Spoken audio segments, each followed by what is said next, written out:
Welcome back, everyone, to another episode at HRTV Podcast. I'm your host, Hyerrass Beauty, and today we're going to be talking about Merciless. So to our subscribers, we hope you like this video. But before we get started, don't forget to like this video, leave a comment, and share it with a friend who likes deep dives about dancehall and reggae. And don't forget to hit the notification bell so you never miss a video. Leonard Bartley, better known as Merciless, came out of Chapelton, Clarendon. So before the big songs, before the albums, before Sting, there was just a sound system. And if you know Jamaican dancehall history, you already know why that's important. Because the sound system wasn't just somewhere you went to hear music. That was a classroom. That was where a DJ learned timing, crowd control, wordplay, how to read a crowd, and most importantly, how to survive when somebody else had a microphone. Merciless developed in that environment. Then, in 1994, he made his recording debut with Len Out Me Mercy.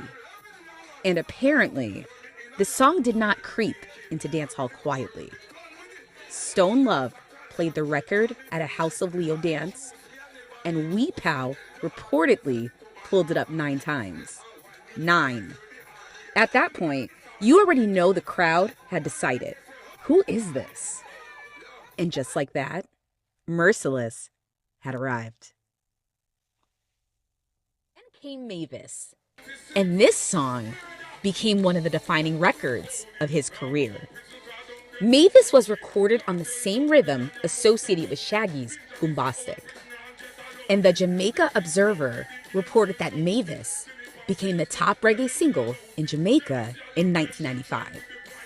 That's not a small accomplishment. But here's what I love about Merciless. He wasn't trying to sound delicate. He had that hard, commanding delivery, that aggressive DJ style. And people started comparing his sound to Bounty Killer. Now, if you're entering dancehall in the 1990s and people are comparing you to Bounty Killer, that's both a compliment and a problem. Because now people aren't just listening to you. They're listening for the difference between you and somebody else. And Merciless eventually had to prove that he wasn't simply another voice in somebody else's shadow. And this is where Merciless's catalog gets fun. Because the man could be hard, but he could also be hilarious. You have Gal Dem Gazada. You have Mama Cooking. Old Gallus. Mr. Houdini. Let Them Have It. This wasn't one-dimensional music. Merciless had personality. And Mama Cooking showed another side of him. Instead of spending the entire song trying to convince everybody how bad he was, this man was celebrating his mother's cooking. And that's just one of the reasons his catalog feels so Jamaican. Because dancehall has always been able to take everyday life, food, women, family, ego, competition, relationships, and turn it into music. Merciless understood that. But then Sting. Now we have to talk about Sting. Because if we're talking about Merciless and we don't talk about Sting in the year 2000, we're basically watching a basketball documentary and refusing to mention the championship game.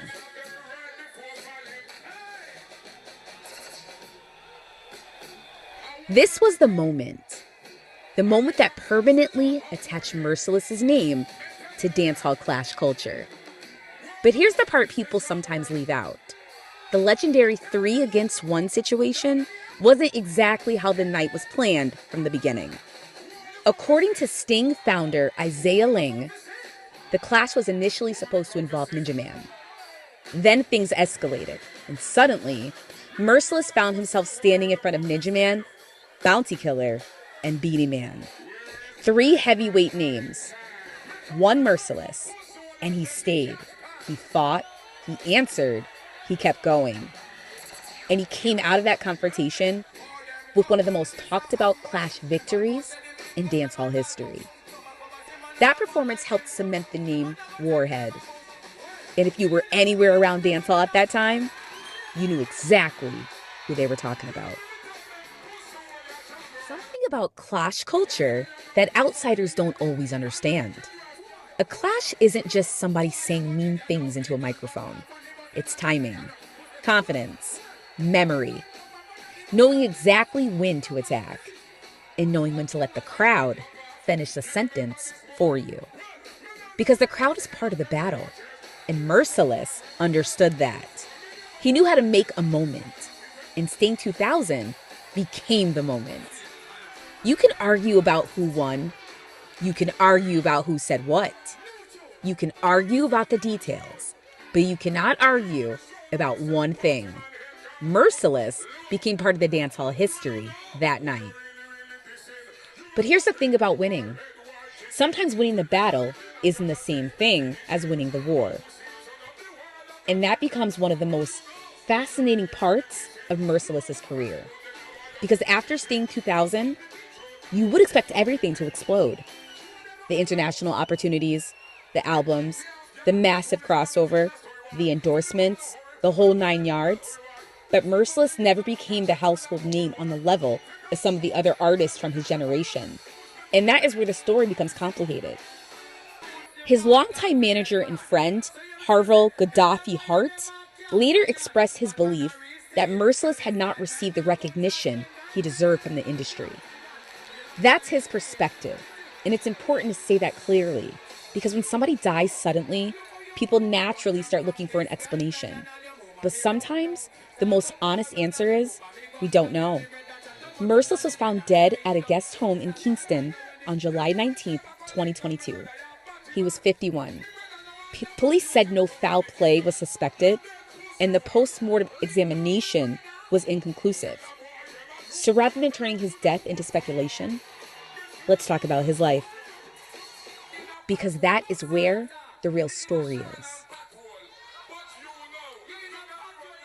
One thing that stands out when you hear people who knew Merciless speak about him is that the public image wasn't the entire man. The stage had Warhead. His friends knew Leonard. And those are two different things. You could have the man standing on stage destroying another DJ and then walk into a room and hear howdy. That contrast is beautiful because artists are human beings before they're characters. The public gets the stage personality. The friends get the man behind it. And that's something I think we should remember when we talk about artists from that generation. They weren't just names on an old rhythm. They were people who lived through the culture they helped create. Merciless belonged to a particular generation of dancehall, the 1990s generation. A generation that included names like Buju Banton, Bounty Killer, Beanie Man, Lady Saw, and Ninja Man. Professor Donna Hope described Merciless as one of the standard bearers of that era. And when you look today at dancehall, you can still hear the influence of that period. The competitive spirit, the confidence, the punchlines, the personality. The idea that a DJ isn't just supposed to perform a song. They're supposed to command the stage. Merciless understood that. So when we say the name Merciless, don't only remember Sting 2000. Don't only remember the Clashes. Don't only remember Warhead. Remember Leonard Bartley, the man from Clarendon who came through the sound system culture. The DJ who got his first major break when Stone Love pulled up Let Out the Mercy again. And again, and again. Remember that night at Sting when one man stood in front of 3 heavyweight DJs and refused to back down? Because sometimes an artist's legacy isn't measured by how long they stayed at the top. Sometimes it's measured by the moments they left behind. And most importantly, he was part of the fabric of an era that changed dancehall forever. So when you hear that voice again, don't just hear the DJ. Remember the man. Remember the music. And remember that somewhere in the history of Jamaican dancehall, there was a man who stepped onto a stage, looked at 3 giants, and decided he wasn't moving. That was Merciless. And that's where we're going to leave it for today. But you already know, we're not done digging through the stories behind the music. So stay locked in, stay curious, keep the music playing, keep the history alive. This is HRTV Podcast. And once again, I'm your host, Hyerrass Beauty. And I'll see you in the next episode. All of the man them we no like no rapists. All of the girls them we burn out rapists. Let me soon go so. Look how Miami girls them nice. Just ask them 3 times, you know. You know if you hold them and take it. Second, give me pay 1 drop. Let me talk to my people them. What do you know? Me no rape gal, no duct tape gal. Gal give me pum pum free, free. I am a father, me get a daughter. That coulda never be me. From a gal a hot me and say me no fi put it in. Well me nah go. Let me tell them the story. 1 drop. Miami. A girl try fi tarnish me war character. After me oblige her fi ride me tractor. Sit down on it and wheel round like helicopter.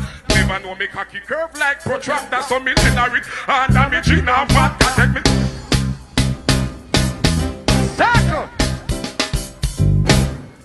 Me say a girl try fi tarnish me war character. After me oblige her fi ride me tractor. Sit down on it and wheel round like helicopter. Never know me cocky curve like protractor. Millenary, yeah, low. Millenary, under me gin and vodka. Take me phone, call police. I cry like actor, say she been up. She want see a chiropractor, gynecologist, womb specialist and doctor X-ray. This here for pelvic fracture, whole chalice. Me waistline full up a rapture. Me no suck no rap dog, gal, me no capture. Who say me rip this at the final chapter? Well, me no rape gal, no dog tape. Gal